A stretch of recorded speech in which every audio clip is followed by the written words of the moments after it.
But what's more important is if we focus too much on the performance of our children, we actually destroy the learning orientation. That is what generates that performance in the long term. So how would you define the education system that back then when you started as an early teacher? Well, there's a few things I would say. Nevio. The first is...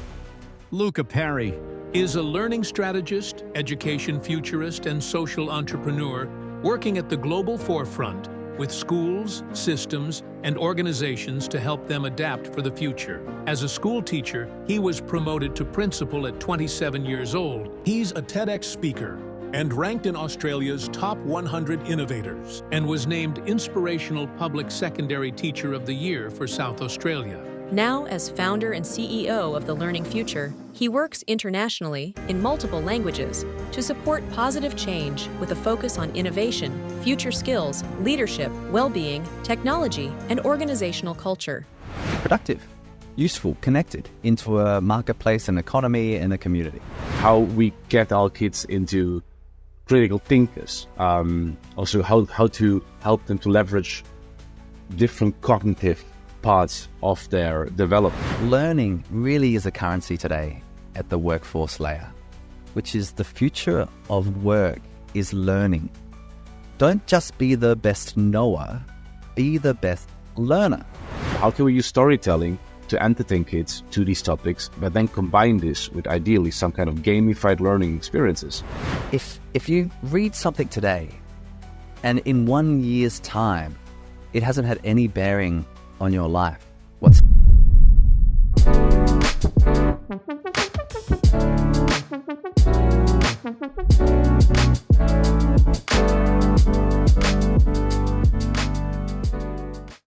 Louka, welcome to Parents Are Chameleons. We already had the chance to have a light first introduction of each other, but again, I'm very happy to have you with us. The first person from Australia joining the podcast, but also getting part of the ecosystem around Parents Are Chameleons, they and our sponsor Daydream. So I did my research, and I recognized we have a couple of things in common. So if I could list them down, Please. It was on the first thing, the United Nations. So definitely we'll talk about this. And the second thing was the career flip. Mm-hmm. And the third thing is the industry. So you came from an education background. We are from an edutainment background. But before we dive into these topics, I would like to start and kick off with the career thing. Sure. So you've been a teacher and a principal, and you slipped into one of the most famous people in Australia known for innovation, pushing now hard into that direction, educating a lot of people, speaking about the topic quite loud, and being a well-known name for it. So can you walk me a bit through this process? So what triggered you back then to go that direction? Thank you. And it's great to be speaking with you, Nevio, as the first Australian, no less. I think I'm a big believer in wayfinding. And I think one of the things we know about the world at this moment is as it becomes increasingly complex and ambiguous and volatile and uncertain, as we know from the, all the well-known acronyms, what should we follow? What are we following as we choose to walk the path of our career or of our life? And for me, I've just been really blessed that as an 18-year-old, I spent a year and a half traveling across Europe, connecting with my Greek and my Welsh and my Irish heritage. And I realized consistently that education was the unlock to live a good life. It was the key vehicle that people could cultivate within themselves, an orientation towards mastery, towards growth, and importantly, towards service and contribution to others. And so that kind of embedded into me from a very young age. And education was always the most important concept in my home. And so I had many options after high school, but I chose of all of them to study to be a teacher, and then ended up working in a remote community here in Australia where I could put my skills to the test to try to inspire young people to effectively grasp what is in reach for them, which is the agency to choose a life that's possible, whilst also working to make the conditions, the systems, as supportive of thriving and flourishing as possible. And so after spending 6 years in public education in my home state of South Australia, I took an opportunity, moved 800 kilometers away, which in Europe, of course, would be to a neighboring country and a couple of countries over, to my closest city, to Melbourne. And I spent the next 4 years really delving into the private sector and understanding how do we teach design thinking to educators? How do we think as innovators within the education ecosystem? And that's really what I've been doing for the last 10 years now with my own company, The Learning Future. It's following my own curiosity and my own contribution. Now that implies a whole range of things like agility, self-trust, all these different capabilities. And it's the beautiful feature of being an entrepreneur is to not really know what's going to happen, but actually to be able to have to cultivate something, to build something useful.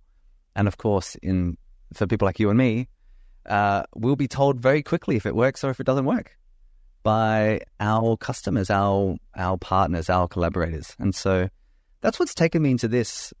Nevio, I've had multiple careers, it feels like, in one lifetime so far, and I'm probably only halfway through.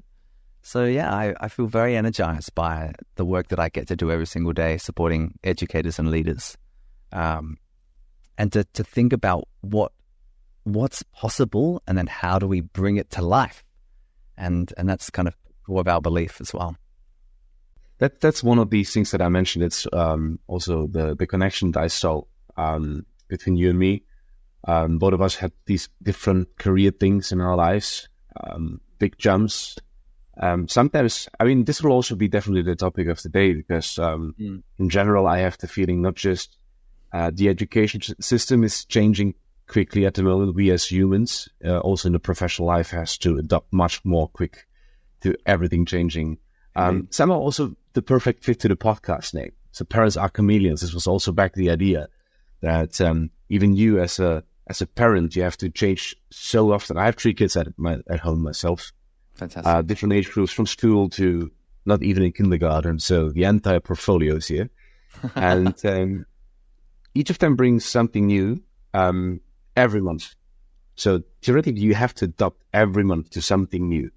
Also, the school system is very often challenging you, new things happening. And long story short, I think as humans in professional career, in the education system, so being a student and now being parents, all the time we need to learn to become quicker in changing, which is a big part of let's call it your education system, or the concept that you would like to bring to the world, which would be the next question of myself. So how would you define the education system that back then when you started as an early teacher to the system that you see nowadays, maybe in Australia? You also traveled the world a lot, but let's stay in Australia as one example. Sure. And how big do you see the impact that you did? Just out of curiosity. Well, there's a few things I would say. Maybe the first is definitional as a teacher and a linguist, right? The first thing would say, what do we mean when we say the word education versus the word schooling versus the word learning? And so for me, they're 3 different concepts, but we mix them together all the time. What we do in schools is we school children, because schooling itself is an institutionalized way of trying to grow significant numbers of human beings, to develop them in particular ways so that they can be productive, useful, connected into a marketplace, an economy, and a community. And that's fantastic. That's what a school ought to do. However, in my view, people say schools are broken. The way that I like to frame this is that schools aren't broken. The schooling model was just designed for a completely no longer existing era. And so what we have are, I would say, old, archaic mental models that endure into contemporary education. And that's where the tension is. That's where the friction is, because what we're called to become is actually to leave some of those mental models behind. And so the emerging future of education is one that embraces the language of learning holistically. It's why I'm obsessed with this idea of a fully human education. What does that mean? You know, like whole people, whole beings, learning through well-being, all these kind of convergent, really a Venn diagram, as opposed to academic achievement solely as an expression of human potential. Now, I think there's some changes that we're seeing in the world because there are multiple examples, and many entrepreneurs are such an example, of people that don't excel within a school context, and yet they step into the workforce and they are phenomenal. I mean, they are truly innovative and creative. And so my question always that I ponder is, how do we design an education experience and an environment that enables all learners, including the teachers, by the way, to really thrive uniquely? And so a clear shift away from the standardization of I will measure you against myself, and that comparison is helpful, towards this idea perhaps of personalization, or even more powerfully, uniqueness. What am I uniquely gifted to contribute? It's much more the idea of understanding matching as opposed to achievement against a specific standardized set. Because this is what the world calls us to be, Nevio, as unique as possible, to create a niche, if we want to use entrepreneurial language, a niche field, the blue ocean, the blue sky, rather than, I'm just going to be a poorer version of you. No. What the world calls us to be, just like markets, is uniquely valuable. And so that's, I think, the big transition that we're seeing in education today, is a move away from all students, same age, same unit topic, into this a far more richer ecosystem of learning, which is one that focuses on the cognitive, the social, the emotional, the physical, and even the spiritual. That's the Venn diagram, I think, of a fully human education, is thinking about all of those dimensions, bringing them together as powerfully as we can with the constraints that we have. And that's, I think, what the emerging future of schooling will be. So to give you directly a feedback, for me, this sounds really very inspiring. I would love to understand a bit more. Maybe you can also share an example, how this could be incorporated. The fun thing was, yesterday evening, I was spending the last 15 minutes of my day in LinkedIn as usual. And there was a very famous German best-selling author from a very big economical magazine, writing and shooting against the education system in Germany. And it was very fun because he just posted a picture where he said, German's education system 2024. And then he said, buildings from the 50s, educators from the 80s, with books from the 90s. So that's how he defined the German education system. I mean, as I said, I have my kids in school, so I can partly participate. I know technology has arrived in the school somehow, but that's the only innovation that I see. I now heard a lot about concepts where you talked about this fully human version, talking more about emotions and these kind of things. Again, can you give me an example, or maybe all of us an example of how would this version look like? Okay, so sure. And the way I would give that example is just to look at one belief system that we have about how schools need to be. And so that's called a mental model. And it's often an implicit, unconscious belief. And so my role as an education futurist and as a learning innovator is to challenge those existing mental models to see, might we create something more powerfully, even things more connected to the latest research and evidence that we are now understanding. And of course, the lag time, as your German economist author might say, is decades. And so that's one of the challenges we have. One such example, I guess, is stage over age. And so there is this perception that horizontal groupings of students is the way we must do it. Your batch date of manufacture, i.e. the date of birth of a young person, determines where they need to be. So let's put all the 14-year-olds together, all the 15-year-olds together, all the 16-year-olds together. But, what we know is there's such incredible diversity, especially when we look at a thematic. So, in a maths classroom in year 9 in Germany, there's likely 7, 8, 9 years of ability difference in that classroom.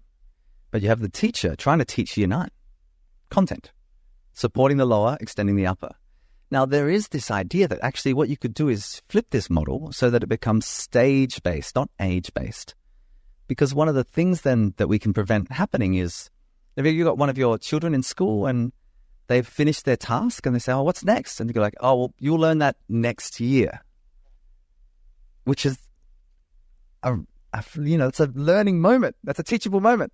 And yet if we are too constrained by curriculum or by this idea of staged age development, we can't support children to learn effectively or even to master things far more quickly. So that's one example I would put. The other is around well-being and learning. We have this idea that they are separate. In our work, we very clearly articulate that it's pretty difficult to learn optimally unless you have the presence of particular features or factors in the environment. And so this whole idea that we're learning now, and now we're going to do some well-being or wellness activity in our morning lesson, that's a false dichotomy. The whole idea is that we should be teaching social and emotional constructs all the time throughout our academic learning. And there are great examples of this happening around the world where people, even in secondary mathematics, they might teach an academic concept, but then they'll do a social and emotional learning activity during the same lesson. Now that, to me, is a better way of understanding us as human beings, because emotions and cognition are completely integrated at the level of neurology, at the brain. And so it's not that we feel later and then we think now. We have to concentrate on how we feel while we think. And how we think will impact how we feel. And so again, bringing together the social, the emotional, and the academic into one experience is a way better way of thinking about learning. And so to your point, if people sit down in a lesson and go, okay, everyone open your textbook to page 71, that doesn't have any emotional activation. Where's the question? What's the inquiry? What are we learning? How is it relevant to my life as a teenager, as a child? So all these things I think are really critical, be it project-based learning, be it really rigorous project-based learning, be it integrating well-being and academics as another model, or be able to kind of detach from this idea that we're all in one cohort moving at exactly the same pace. Because that we know from the cognitive sciences is completely false. And yet it's still the way that the system is designed and the way that a lot of systems internationally operate. And unfortunately, changing the system is very often a very big nightmare. Now, I think we have probably a lot of listeners, especially from Europe, where we know things can take a long time to change. I don't think that we are close to that situation right now. So what I would like to ask you, because officially people that are listening will be parents, and I'm also a parent, so I'm also curious about this. So how could I, as a parent, while knowing that this is maybe not the methods that the school is using, how can I maybe reinforce this at home to, I don't know, optimize the direction my kid is growing and on both levels, as I said, just from a learning point of view, but also from an emotional point of view? Yeah, great question. Here's a few things I'd offer. Number one is ask better questions of your children. It is one of the best gifts we can give to our children is our attention. And so rather than saying, how was school today? Or whatever, any other thing, or not ask a question, kind of be captured in our own world. It's be able to hold space for them, to really allow them to share and to follow their curiosity. When we ask good questions, and we ask questions like, well, tell me more about that, or what's called the or question, and what else? AWE, and what else? Those questions, they cultivate curiosity. And so then our children go like, oh, not only am I having an experience of secure attachment with a parent, but they deeply care about me. And what you can do then is develop something we call in learning sciences is metacognition, which is thinking about thinking. Because what we might say, here's a great question to ask, Nevio. What's the most interesting question you heard at school today? That's a good question for your child. Because it's not what's the answer. Tell me how math's going. Why did you get a B, not an A? All those things that are reinforcing the performance orientation, which we must be very, very conscious of. Because what we want to reinforce with our young people, with our learners or our children, is a mastery orientation, not a performance orientation. And I'll explain just briefly the difference. Performance orientation is, I have a test in my hand, and I go, oh, I see that you got 80%. Where did you fail? What's the next steps for you? Like an assessment for performance happens in a moment. It happens in time. Whereas learning always happens over time. So we can never really judge learning unless we're looking at it over a period of time. In a given moment, it's a performance. Now, we want our young people to perform. Of course we do. Especially as parents. We want them to shine. We want them to get 100% on the test. But what's more important is if we focus too much on the performance of our children, we actually destroy the learning orientation. That is what generates that performance in the long term. And there's a whole bunch of work that Carol Dweck, the Stanford psychologist, actually, has been probably the most clear voice on this around the growth mindset versus the fixed mindset. And it's the same piece, the idea that a performance mindset is how do you perform? And I'm going to judge you on that versus how curious are you? So if we can cultivate curiosity in our young people, say, what are some questions that you have after school today? How can you, as a parent, model adaptability, your own way finding? So rather than just using statements, use questions. That's really interesting you say that. Do you know, at work today, I asked myself this question. And what you're doing is modeling reflective cycles. All that is gold for the context of the home in supporting a young person in their learning orientation over time. And over time, individuals with a learning orientation, funnily enough, outperform people that are stuck in a performance orientation, because the performance orientation actually is quite fragile egoically. So if you get criticized, if we criticize our children too much, of course, they might just become super defensive or deflated, as opposed to saying, hey, great effort. What might you do differently? What strategies could you use? All these things are all part of how we can cultivate the right type of environment where that mindset will drive the right skill set and knowledge set over time. I totally agree with you. And I have to say, I think a lot of things that I will bring home after this podcast for myself. Really looking forward to try them out. I worked a long time in technology sales, where you also learn to ask the right questions and etc. So I fully agree to what you said, but I never was thinking about how could you use these methods partly also in the parent-kid relationship. Yeah. But there is a very big hook in this. So absolutely. Now talking about the flip to adults, as I was formulating like this, critical thinking is the keyword here. So how we get our kids into critical thinkers, also how to help them to leverage different cognitive parts of their development. So there is also the statement that also we as adults, or especially as employees, so as part of the ecosystem, as you said, being this perfect product, fulfilling a specific role, we all will need also to reskill ourselves. Absolutely. So, which is nowadays also getting very critical. Everything is changing drastically. I'm working in the tech space now for 10 years, and there is not one job that is not getting disrupted somehow by technology. Yeah. In total or partly, but you need to adapt to the technology very quickly.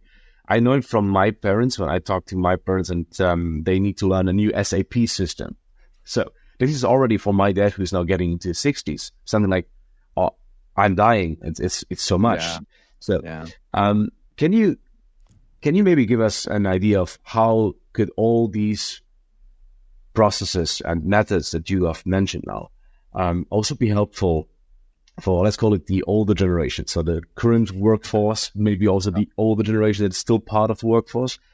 It's a great question, and it's one of the greatest challenges we see around human capital in our world, frankly.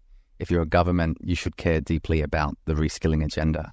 Just like if you're a school principal, you should. But just like if you're a CEO, you know, it's that old classic line from Richard Branson.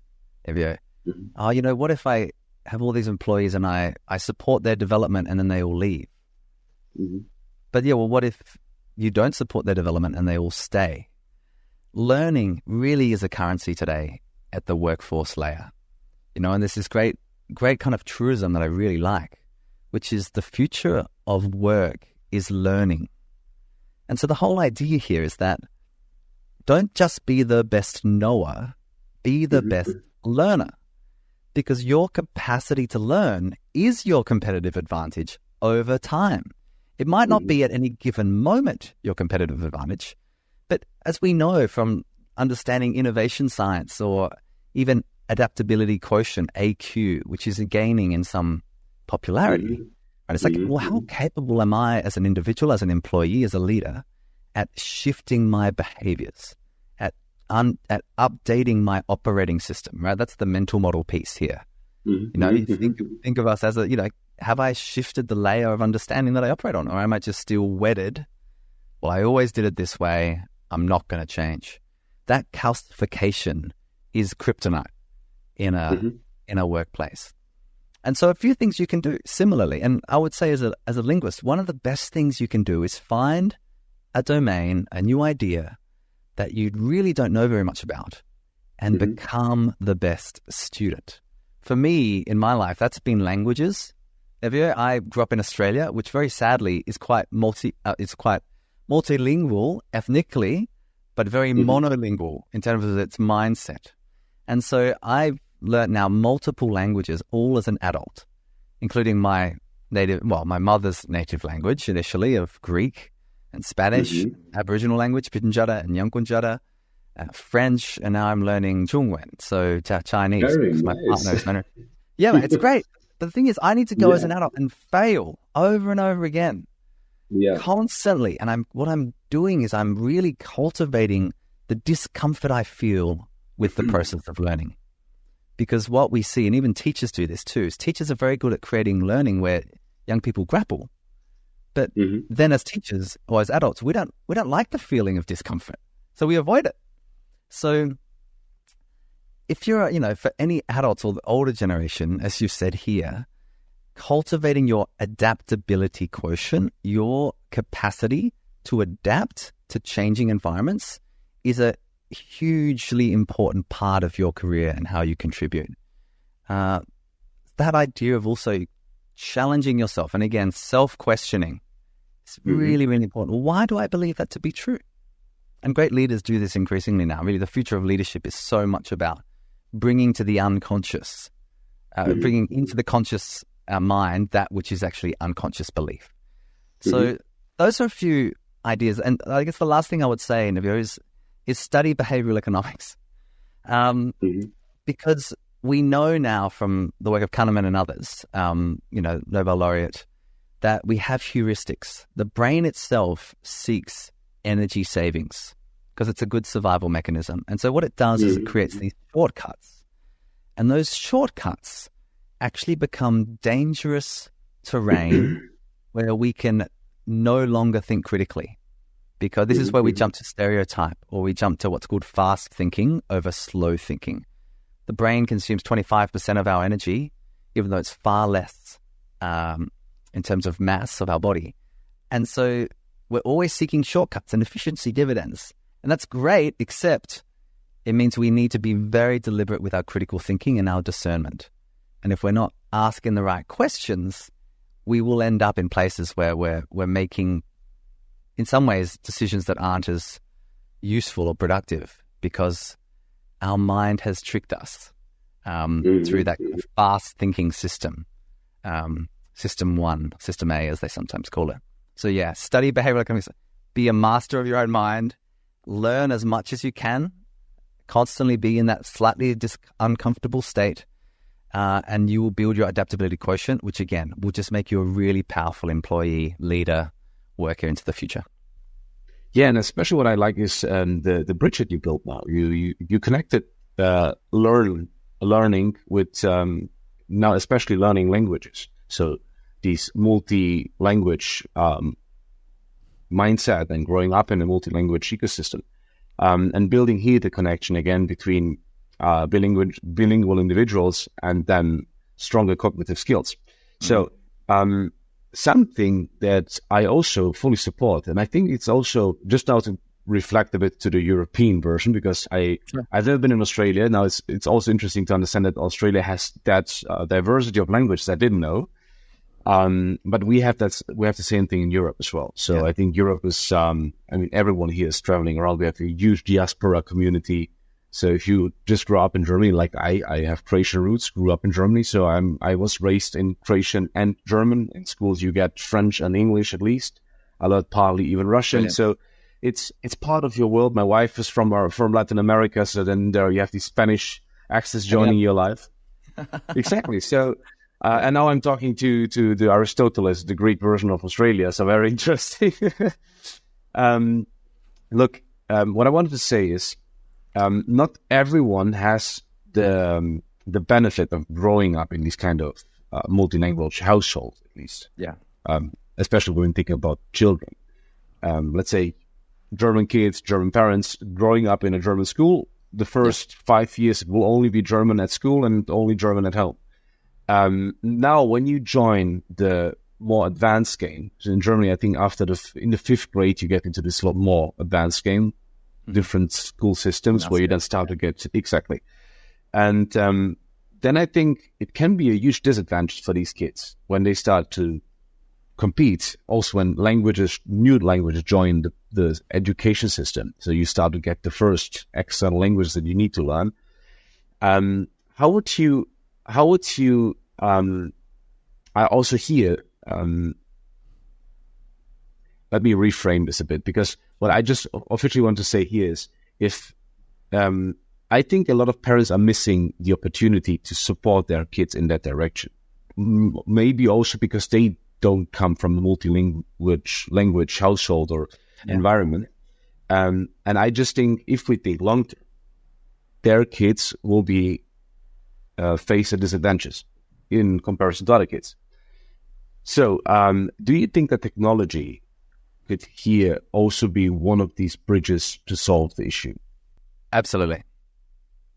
Oh, well, strap in, Nevio. I mean, we are in this moment right now where the world is a very unfair and unjust place. And we know that by looking around it and understanding what's really happening for different populations in different moments. And of course, if we want to create a safer, more peaceful, more sustainable world, education is the way to do that primarily. Now, it's difficult to do that when you are in a lower resource environment. It's all well and good for someone that has all the resources in the world to say, oh, we're going to do this and we're going to have all the supports and etc. And we're going to have a French tutor and a German tutor and a Chinese tutor, So I guess the first point I would make is technology offers us enormous promise, especially when we start looking at some of the frontier models that are emerging with artificial intelligence and the coming AI agent era, where you will be able to learn from technology as if they were a tutor. Now, people are already using ChatGPT and Anthropic, Gemini, and others in this way, but they're not yet embedded in any particular way. And so this comes back to some education theory, which is really interesting, from a guy called Benjamin Bloom, and you might have heard of him, from Bloom's taxonomy, which is from remembering to creating, and all these different levels of complexity when we're thinking about how our brain works, our cognition. And it's called the 2 sigma problem. And what he found is that if you have a one-on-one tutor for a learner, they will learn at a far more rapid rate than if you are in a classroom of 25 or 30 students, or 50 students, or 80 students in some parts of the world. And so technology can be an unlock, because what it can start to do is personalize the learning experience for each learner, as if they have their own tutor. And so for me, this is a no-brainer. And I think it has enormous learning potential if it's deployed ethically, which is very important, because there's a whole piece around data sovereignty. Exactly. And, we saw what happened with social media, which in some ways we've got some very compelling evidence about the negative impacts of that in some ways on young people. So how do we design these technological platforms and tools in ways that support a learning orientation, and aren't just a passive consumption where they are the recipient. So that's, I think, huge promise for us. And I think we're going to see that take place. For example, if you're in a country, and this was my case, I grew up with only English until I was 18, and then I traveled Europe and was inspired by people like you, Nevio, speaking multiple languages, translanguaging really beautifully. And I would be like, wow, I don't know any of this stuff. How did I miss this? And so I've gone back to university and kind of done all the hard work as an adult to learn all of these subsequent languages, and I'll continue doing that until the day I die, I'm sure of it. And the fact that I have that orientation is a huge benefit to me as a learner myself. And of course, now technology can start to fill some of the access gaps once we solve the initial access technology gap, which of course will always exist at some level, unfortunately. But yeah, there's an enormous upside and again, this is your work at Daydream, I believe. How can you, in some ways, bring an equitable way of understanding to an entire population? And I want to share one example with you, Nevio, as well, which comes from Mexico. And it's from some good friends of mine that run a nonprofit there called Atentamente. And what they did, they wanted to do a national social and emotional learning program because of the data they heard around trauma, and the huge disparity in wealth in Mexico, like in many countries. And so what they did a national campaign, and they used television as the medium. And they trained thousands of teachers in this model. And tens of thousands of teachers. And so what you ended up doing, you could change the entire trajectory of a country through leveraging technology. And that, of course, is what's now being unlocked more and more. Every 3 months, we kind of have to go back to our strategies and go, okay, well, what's now made possible? But technology is definitely one of the ways that we change the education reality for young people all over the world, and for the parents and the adults that serve them. I totally agree. I think one of the biggest challenges that we are currently facing, even around the world, I don't think it's just a European thing now, just to get away out of this Europe point of view. I think all around the world, we had a lot of migration, so people moved around. We have many micro communities with different languages, but everything's starting to mix up. I mean, just take my kids. My kids are theoretically growing up with at least 3 languages, and now have from school additional 2. So they will, by the end of their school program, end up with 5 potential languages that they should know. It's a beautiful thing. And I think that's something that we see all around Europe, all around the world. Everywhere people are moving. I know that also a lot of people from Europe are migrating to Australia. Australia is asking for many people to come to the country, which brings cultures and languages and everything. And one thing that I know currently is that the European Union has recognized that one of the big challenges that we have here is that we are losing a lot of good literature. Let's keep it like this. So we are losing a lot of good literature because there are publishing houses, great authors creating good stuff, consolidating a lot of knowledge that we could share with other nations, but we don't, because the language, maybe the book was written in Polish or in, I don't know, Estonian. And it's not crossing the border because no one is really interested to translate it and republish it in other countries. And by that, we are losing a lot of good literature, which is knowledge asset, human assets that we are losing. And I think that this is happening all around the world. So by the way, if we are losing it in Europe, also Australia is losing the opportunity to leverage knowledge from another country and vice versa. Indeed. So, and I think that AI will be a very big game changer here.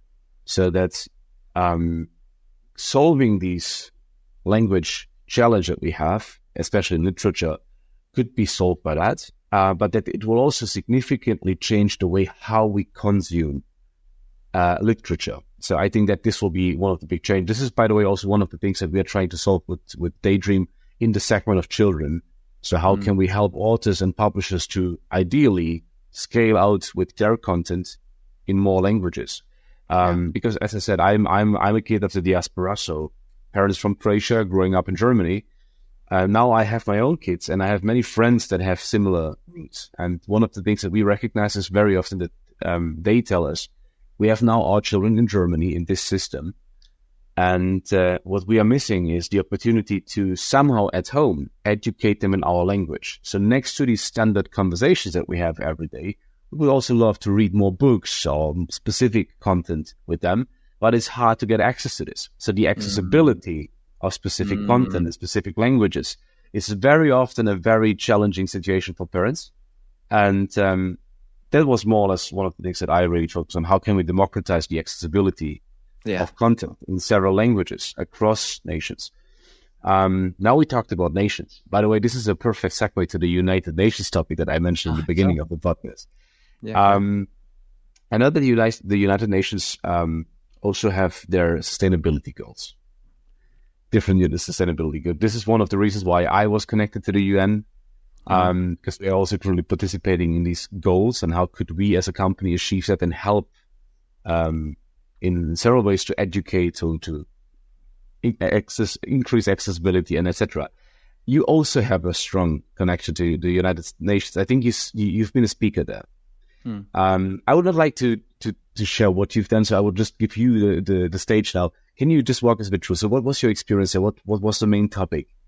And how has this contributed to the rest of your journey so far?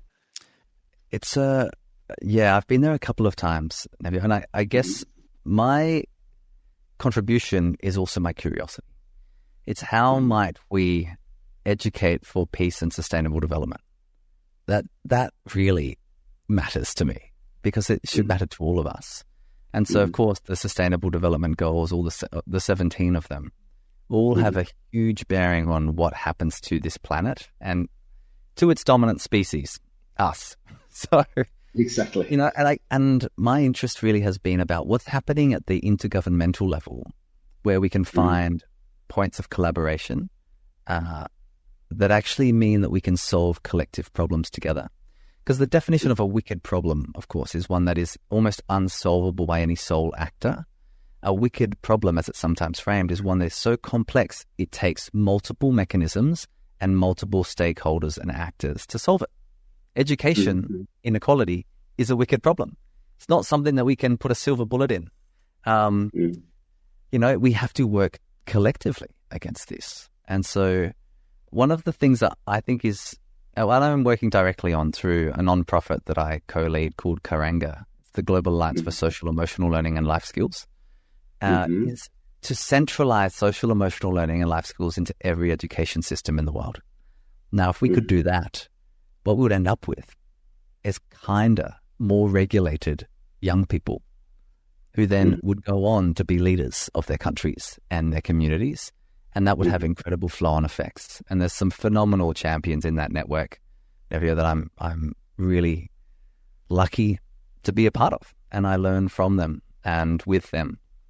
Now, one of the problems we have is that the Sustainable Development Goals themselves aren't necessarily embedded into all curricula in the world.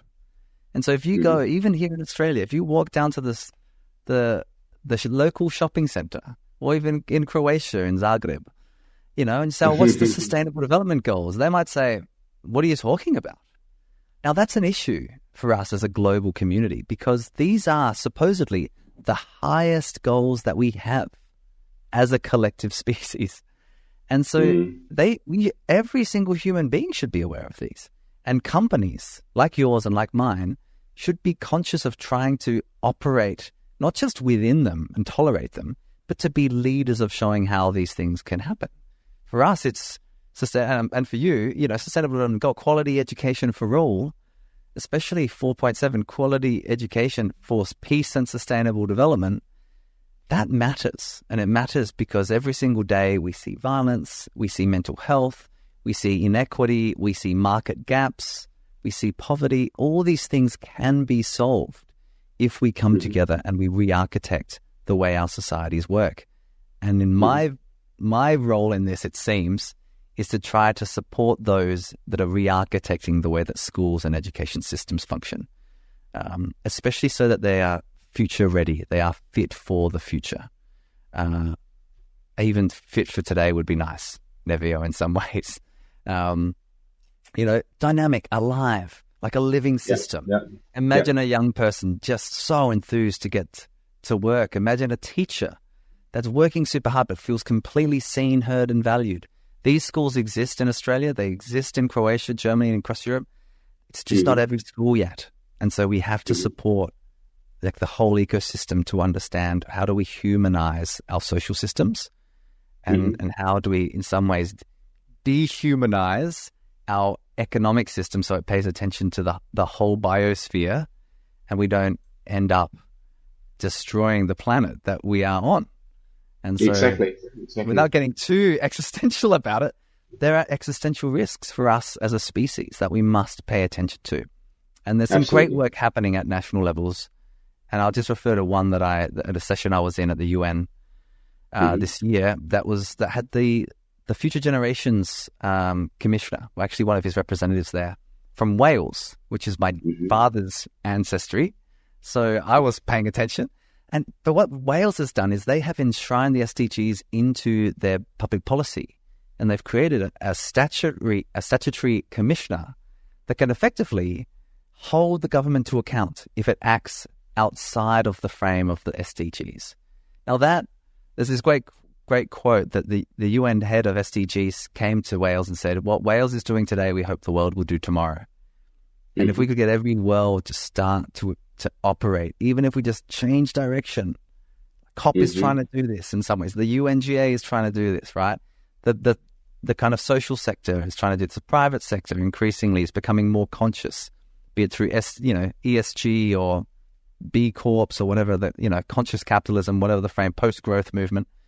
If we can align on that really for us all can be a far more utopian world, one in which we look to the future with optimism, with promise, not also with fear and anxiety, perhaps. Great example from the colleagues from Wales. I hope that many people from the rest of Europe are listening and finding inspiration in this, if they haven't already heard about it. But also this is a nice call to action, I think. Now, if we flip the national thing and incorporating or embedding these kind of things into any kind of national policies, great act. But I think also there is a bottom-up concept for this, which is educating the next generation early enough and as in a very hard density around these topics over and over again and through the entire education system.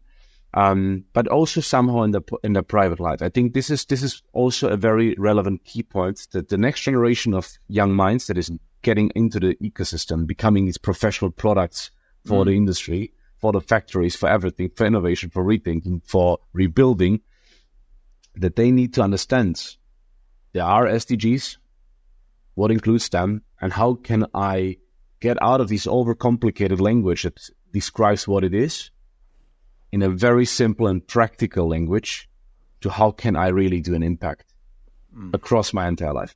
And I think that this will also be a big significant role of the education system, but also of parents. But then we start again to talk about the education of parents, or maybe replacing that by technology.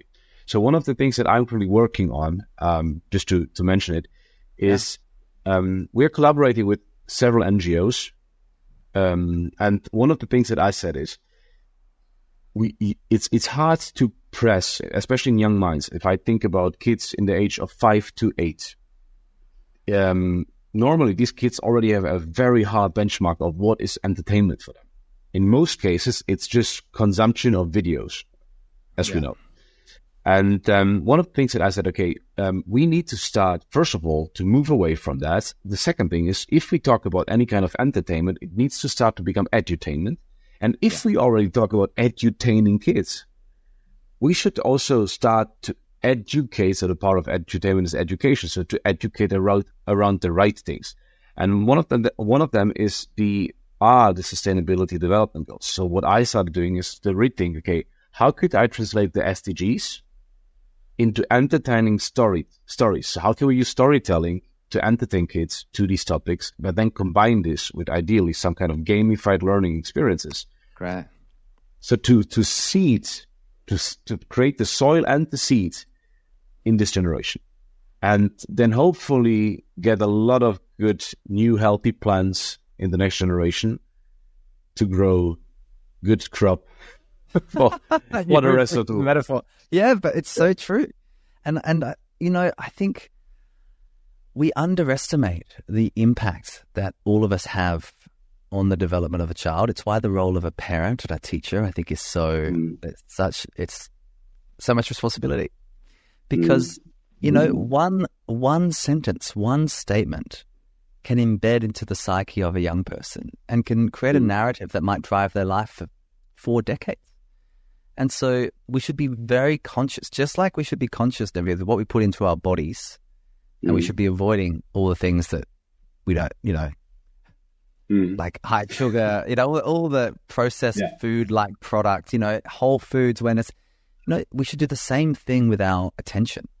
So we should be very discerning with what we put into the content we consume. We should practice selective ignorance, actually, which is I choose to not know about this outrage pornography, as it's sometimes called, right? Often the clickbait portions of the internet, because I'm going to read literature, or I'm going to engage in long-form journalism, or I'm going to listen to somebody that I think has got a really good idea. Even the news is an interesting one. My view on this comes from my read of psychologists and Alain de Botton and others. If you read something today, and in 1 year's time, it hasn't had any bearing on your life whatsoever, why did you pay attention? This idea that attention is the purest and rarest form of generosity that we have. It's why when we attend to each other, like you and I have been in this wonderful conversation, magic can happen.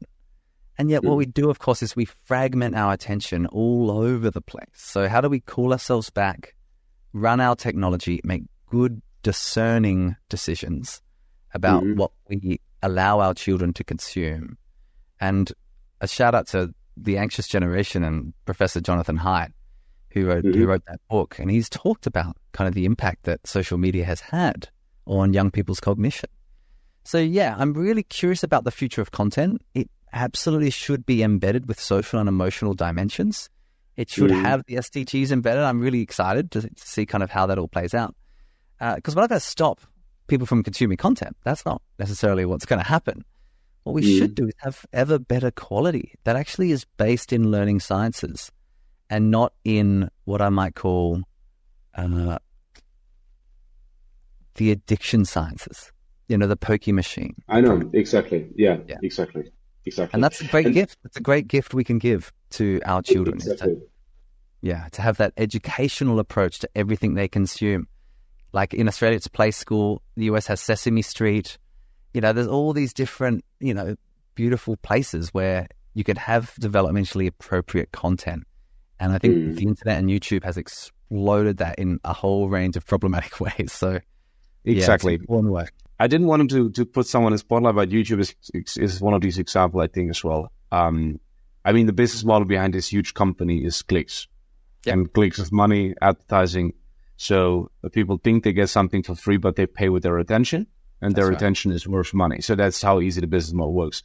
And of course, attention, there are universities that are educating the next generation of content creators about how to create content which will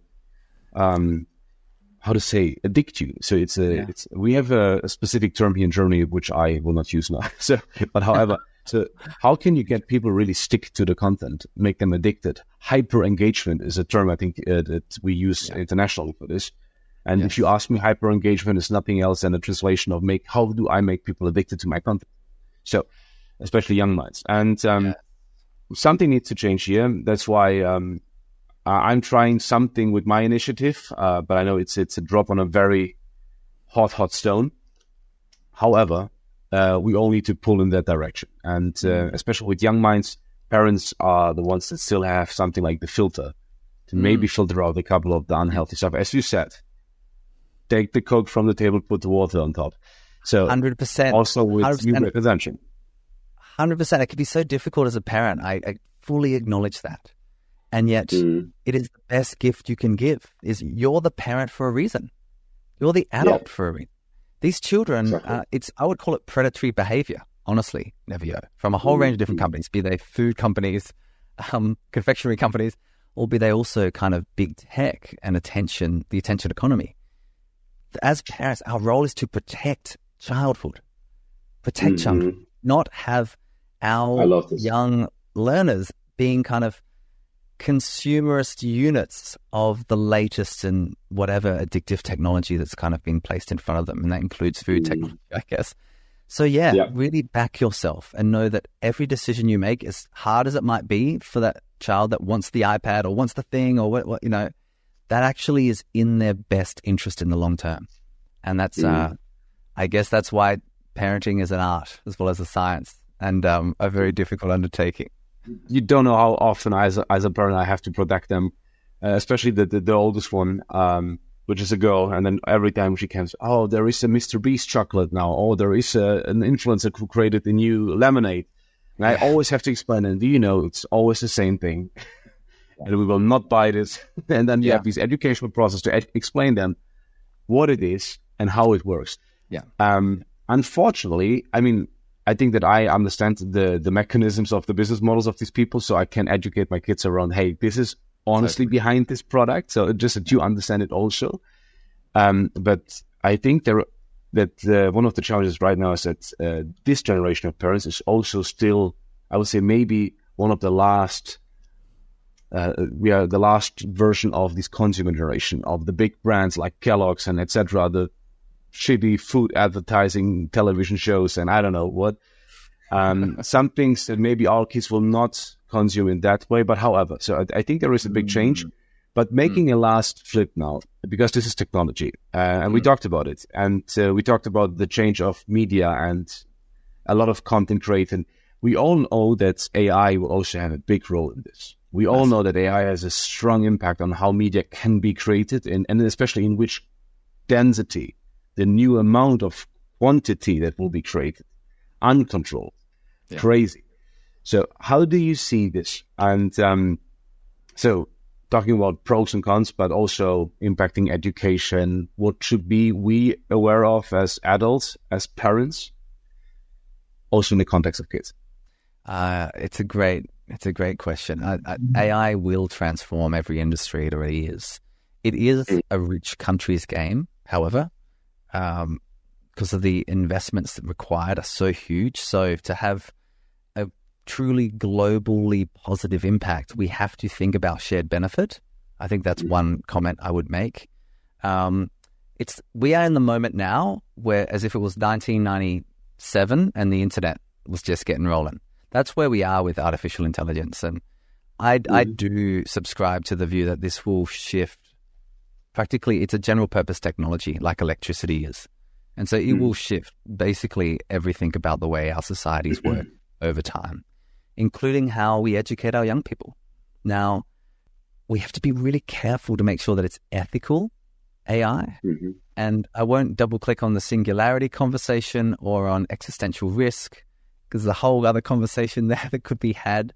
Suffice to say, all technologies must be deployed into the greatest human good.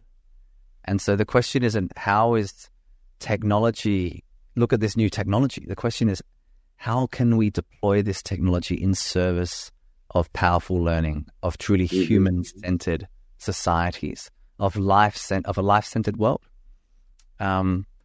So I am optimistic about how we do that.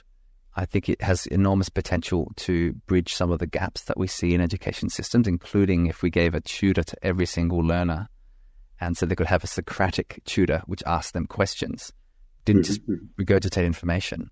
It had a learning orientation, not a performance orientation, importantly, which we talked about. And so in terms of parents and educators thinking about the next generation, it's the questions that we ask that are going to matter more than ever. Questions like, what's mine to do in this world, in this life? That is a beautiful question. Not what's the latest thing or it's like, what's mine to do? Where am I responsible with my unique strengths to contribute something, to be of service to others, to create a product that changes someone's life, to build a service, to work in the public sector. Whatever the case is, those questions about wayfinding and agency in our lives, they will become, I think, more prescient as we end up with this godlike technology increasingly at our fingertips. Mm-hmm. So that I think is where we're heading. How we'll get there is still to be seen. But I mean, what a time to be alive, seeing these technologies spin up and what could be made possible by them. Absolutely. This already sounds like a very good piece of advice you wanted to share with a lot of parents and educators out there. So if I'm correct, right? So thank you for summarizing it. And I totally agree. I really think it's a fantastic time to be in from different points of view, as a consumer, as a part of it, as an entrepreneur, as a builder, as an educator. But I think humanity always had these times. If you think back then, how was it 100 years ago when the first steam engine started rolling? So yeah. I think that's just part of the humanity, that we always come into these kind of phases where something big is happening. I agree. The moment is always now, Nevio. Exactly. Yeah, absolutely. And that's what. And I also heard of there was one guy that I really like. He's a motivation coach that also talked about the focus that we as parents are needing. Well, he also said the moment is now, and the art of being a good parent is to learn to really understand now, to understand not to run multitasking things in your head and thinking about the next meeting, the next call, a podcast recording, but really to have this art of, okay, I have these 30 minutes, I have these 60 minutes, whatever the time slot is, and then really be now in this moment fully with 100% commitment. And I think this is also one thing that we all need to learn. I couldn't agree more with you. Yeah, it reminds me of one of my favorite quotes from Simone Weil. She says, "Attention is the purest and rarest form of generosity. And there's nothing quite like being fully listened to in a fast-moving world, especially if you're a child seeking the love of your parent. You know, for you just to listen to them and ask them good questions about their experience, their unique experience of life. That's a gift for a child to receive. And so thank you for doing what you're doing, for every parent that, you know, is being able to hold space for their child, because that is such a beautiful, beautiful thing to be a part of. Absolutely. And also a great segue talking about attention. I think your attention needs to go back to a very big mission that you're working on. So I don't want to take more of your time. I know that there is a lot of happening on your side. I don't know how late it is in Australia now. For me, it's becoming breakfast time already, slowly. Well done. You did it very early. But really, thank you a lot. I know that you're traveling a lot around the world. You've seen many countries. The next time when you're somewhere here in Central Eastern Europe or even in Germany, give me a call. I live in a very good wine region, so beautiful. Happy to walk you through. Thank you very much, mate. And pleasure to be part of the conversation. Thanks a lot.